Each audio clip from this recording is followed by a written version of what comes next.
Welcome back to my channel, Star Booze. Me to do everything in my power. I will look everywhere and not sing and sung. I'm not some big star, huh?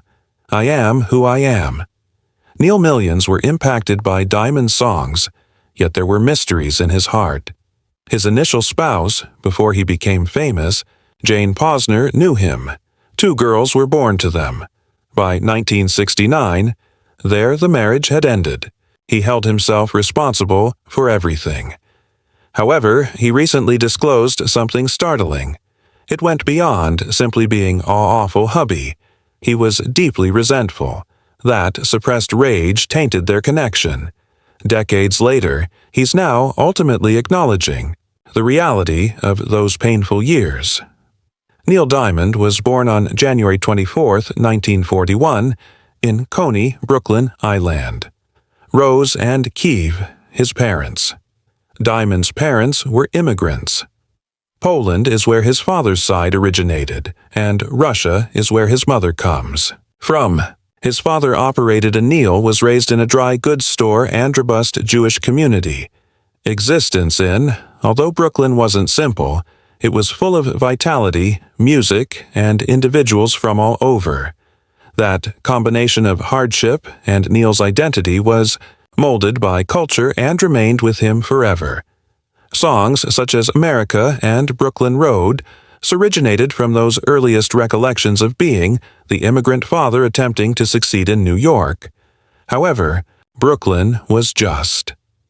The family had to relocate in order to become home. During World War II, Kev traveled to Cheyenne, Army in Wyoming. Neil remained a little boy. The vast, peaceful sky of the bustling West was nothing like that. Brooklyn streets. He fell in Wyoming, adored cowboy films, in particular the musical ones. He would sit, troop matinees, staring with wide eyes, cowboys singing on the big screen. Following after the conflict, they went back to New York and based on Brighton Beach. Moving from vast open areas before returning to a crowded city wasn't simple.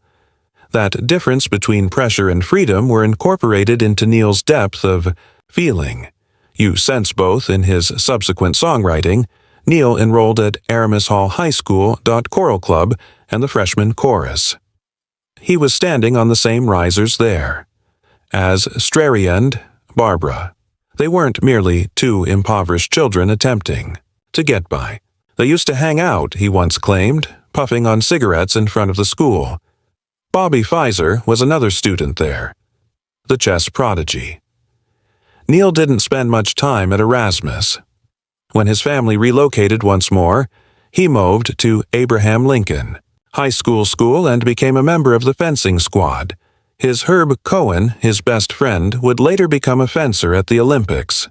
After several years, Barbara and Neil would perform a duet that turned into a huge smash, You Don't Bring Me Flowers, demonstrating how far those in poverty have come. The kids from Brooklyn had arrived. As Neil turned on his 16th birthday, he received a guitar. It price $9. Everything changed because of that simple gift. He began classes right away and composing music. Actually, at 15, prior to he had already gotten the guitar, wrote Hear Them Bells, his debut song. It would take him a long time to record it. However, it signaled the start of something large. His writing was inspired by that $9 guitar. It taught more than 38 #1 singles and sell more than 130 million documents. While he was going to fencing at New York University scholarship, intending to pursue a career in music kept drawing him back, doctor.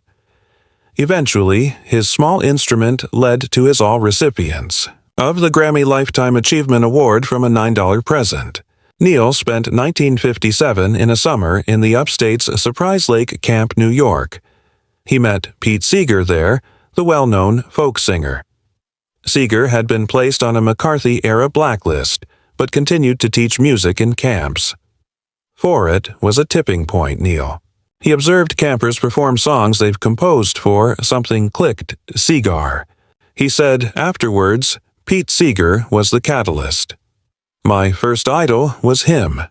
Immediately after he picked up the guitar once more after arriving home, and started writing more intently. It became his method of handling annoyance with existence, with maturing. The same, he enrolled in New York that year, the pre-med program at the university. He had taken the lead his fencing squad from high school to a city won a scholarship and a championship in New York University. He received instruction from one of the top coaches is Hugo Costello. Neil joined the Sabre as its third-man team and contributed to 2 national titles and 3 intercollegiate titles. One section he fenced through 2 games without being moved, even then, but not once his. The guitar was always around. He continued to do so, played in hotel rooms and on team excursions, constantly pursuing the allure of music. Neil never explained his decision in detail. Medication, some people think it, was related to the expectations of his family. It was the dream of immigrants. Put in a lot of study time and get a steady job and become a doctor. He attempted to fulfill your dream. He studied and worked hard, anatomy, formulas committed to memory, but it composed tunes at night. During peaceful times, he wrote lyrics in notebooks and chords. Later on, he said, If the songwriting issue hadn't arisen, I'd have now worked as a doctor, but the reality was he was never left alone by the tunes. He eventually found it impossible to ignore, has started missing lessons in order to take the subway heading straight past NYU Station to the heart of the song, Tin Pan Alley Publishing Industry. It was only a handful. He said, more stops. A temptation, I couldn't help it. He would compose music, trying to sell them after class on the same day. His junior year saw him become seldom ever going to lectures. The tune shad seized power. He received an offer in 1962 that would alter everything. $50 from Sunbeam per week, 16 weeks of music publishing. It seems insignificant, but it was enough for him to quit. He was just 10 credits are needed to earn a degree. However, he left. According to biographers, he may have remained NYU students until 1965, but in reality, he had selected his route. Music or nothing. However, life wasn't glamorous at Sunbeam. He composed songs for performers in the B grade and was instructed on how to write them. There wasn't room for genuine feeling. In 1962, Neil Diamond suffered a setback. He had just Columbia. Records dropped them after 2 unsuccessful singles. His position at Sunbeam, he detested music, which only paid $50 a week. So he gave up.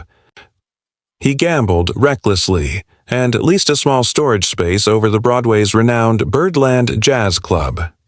It was never intended to be a house. It wasn't even intended to be a studio. However, that's just what he turned it became. It was a really tiny space. A $30 upright piano could hardly fit in it. Headed a payphone as well. That was it. His world was that. But in that tiny, something changed in the room. At last, he had privacy. No supervisors, no due dates, no pressure, only the sound of silence and the jazz club downstairs. I wasn't, he said under the gun, and all of a sudden, it's fascinating. Songs started to appear. He composed Solitary Man there and Cherry Cherry. He virtually lived alone, totally disconnected. However, that seclusion turned into his breakthrough. In actuality, he was famished. From 1963 until Diamond may have sold 1 song in 1966. Week. His daily food budget in full was $35. That purchased a sandwich for him. Yuri, a Coke for 10 and some candies for 2. He could only do that. Afford. He had attended school in New York at university on a scholarship for fencing, only 10 credits away from graduating. However, he was now completely broke. Writing and residing above a jazz club songs that were rejected by most publishers.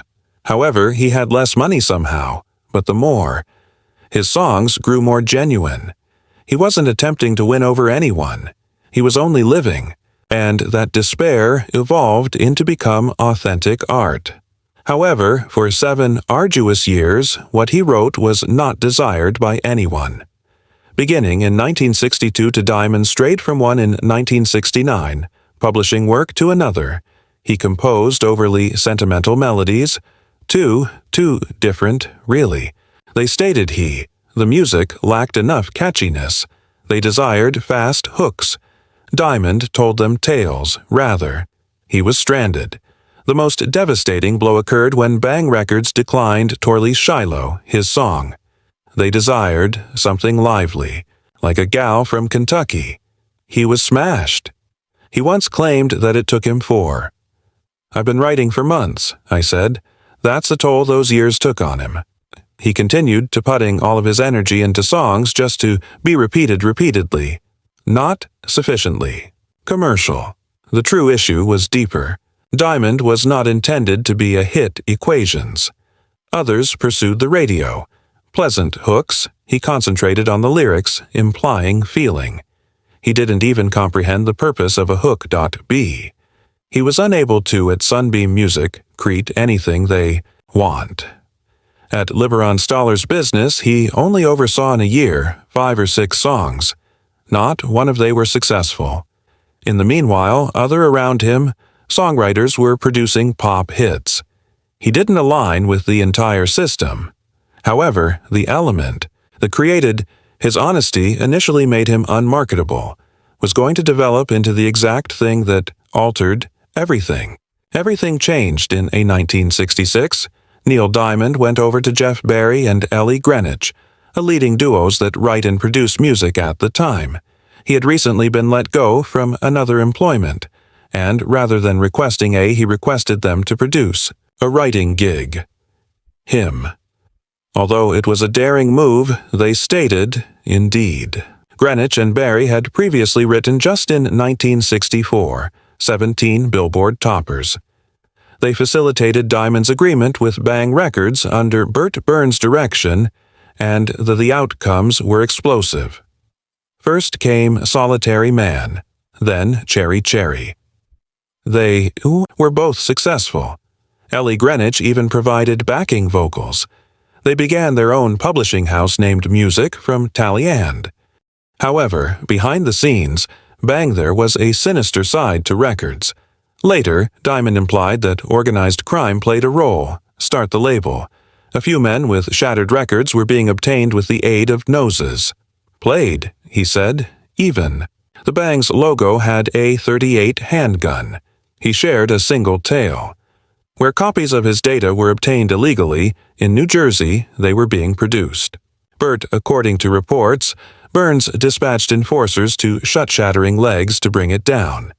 Among the men, Tommy Eboli was identified by Diamond as coming from the crime family of Genovese. As soon as the A Beautiful Noise, a Broadway musical, told in this narrative, they employed a figure called as a tribute to the real guy, Tommy underlying the dangers. Things became even.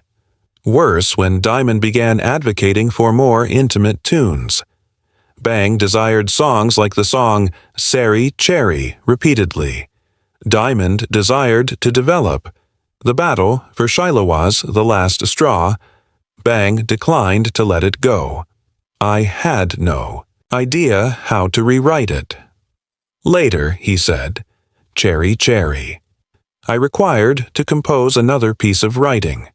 He wasn't attempting to be challenging. He was only attempting to be truthful.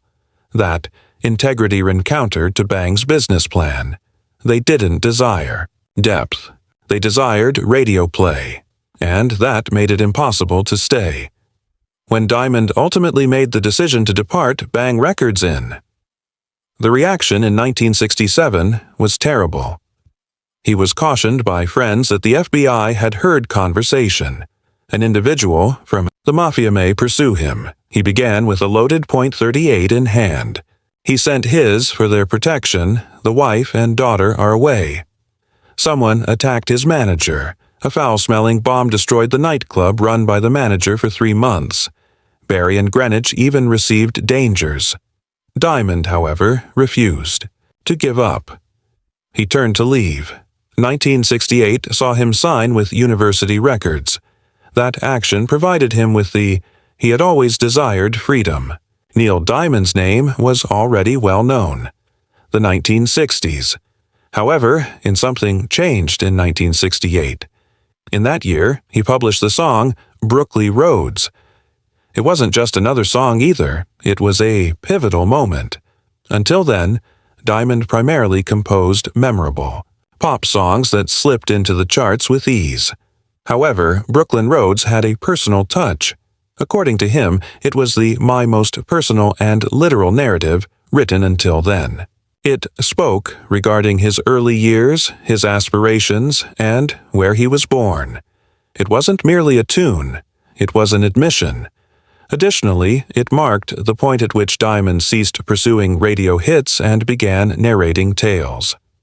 That was important to him. This new course didn't appear suddenly. He had just joined MCA Records and desired to investigate something more profound, something more sincere.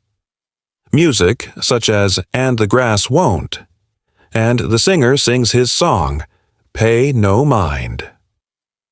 Song came next, demonstrating that he was no longer only a pop performer, he was turning into an artist.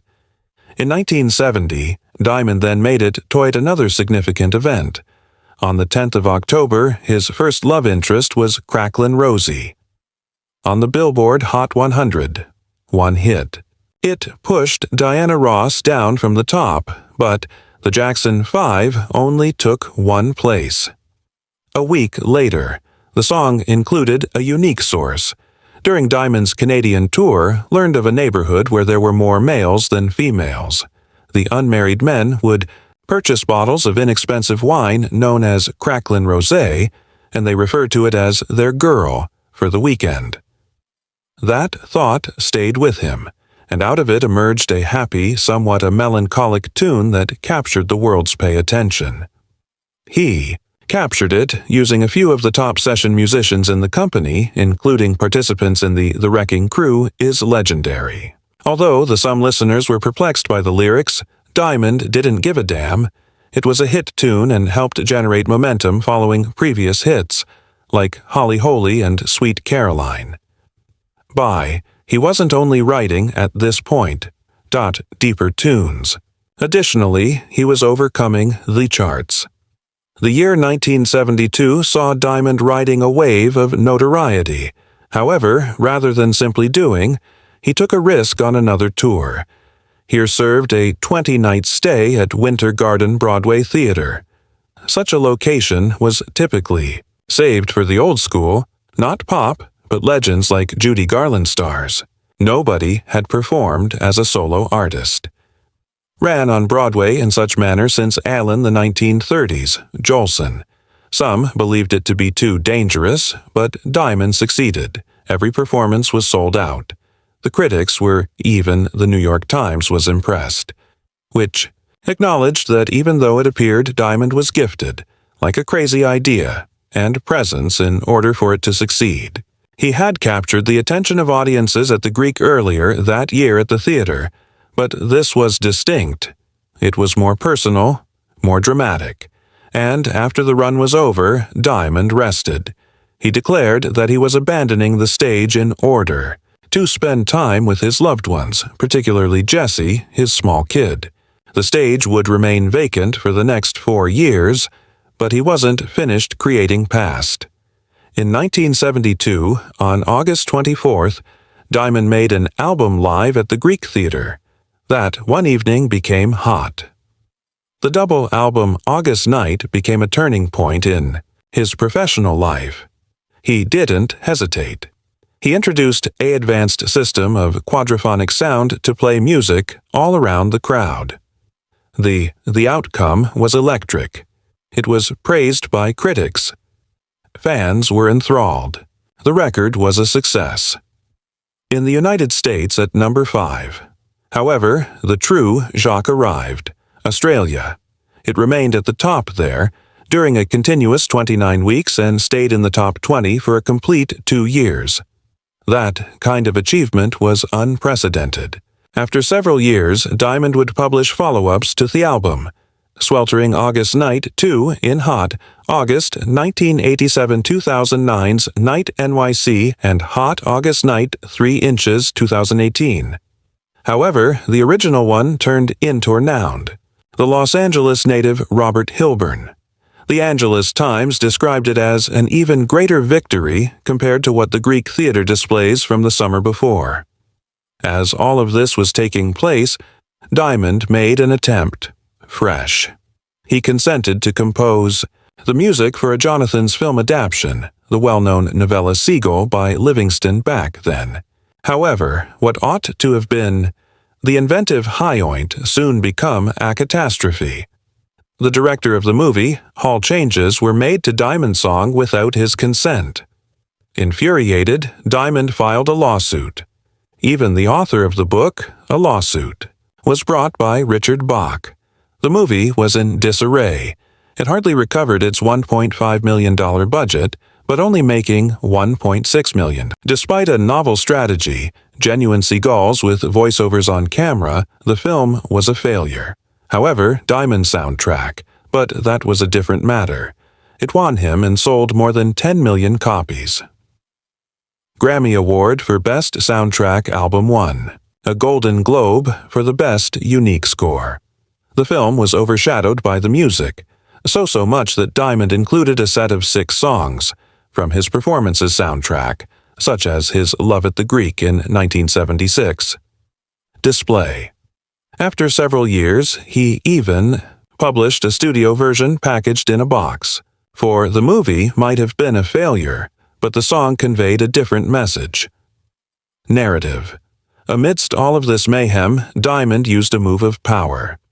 March he quit Uni Records in 1973 and signed a $5 contract with Columbia Records Million, the largest music contract historical period. He received $1 from it, 5 albums, each worth $1 million. That's roughly $7.1 million in today's dollars. As an album, Columbia was placing large bets and Diamond came through. He had already merited 8 gold recordings. With this new Hinoki was in complete creative control. That freedom enabled him to delve more into his compositions and take more chances with his voice. The agreement didn't just alter his professional path, it altered the whole sector.